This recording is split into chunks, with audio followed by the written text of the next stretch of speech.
ചോറ്, ചക്കക്കുരു, മാങ്ങ, മുരിങ്ങക്കോല്, ചെമ്മീൻ അല്ലെങ്കിൽ ഉണക്കമീൻ. ആസിഫലിക്ക് മാത്രമല്ല കേട്ടോ, ഇങ്ങനത്തെ നാടൻ കറികളൊക്കെ നമുക്കും ഇഷ്ടം. നല്ല ചെമ്മീനും മുരിങ്ങാക്കോലും ചക്കക്കുരും 2 പുളിയൻ മാങ്ങയൊക്കെ സംഘടിപ്പിച്ചിട്ടുണ്ട്. തേങ്ങ അരച്ചൊരു കറി വെച്ചിട്ട് തന്നെ കാര്യം.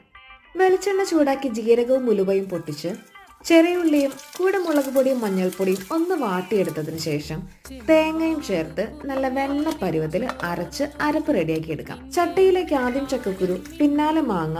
ഇത് വെന്ത് വരുമ്പോൾ ചെമ്മീനും മുരിങ്ങാക്കോലും കൂടെ ചേർത്ത് വെള്ളം ചേർത്ത് വേവിച്ചെടുക്കണം. ഇതിലേക്ക് അരപ്പും കൂടെ ചേർത്ത് ഒന്ന് തിള വരുമ്പോഴേക്കും ഫ്ലെയിം ഓഫാക്കി നല്ലൊരു താളിപ്പ് കൂടെ ചേർക്കണം. ഊണിന് ഒരു പീസ് മീൻ വറുത്തത് കൂടെ കിട്ടിയ പുളിച്ചേനെ. പക്ഷെ മീനില്ല.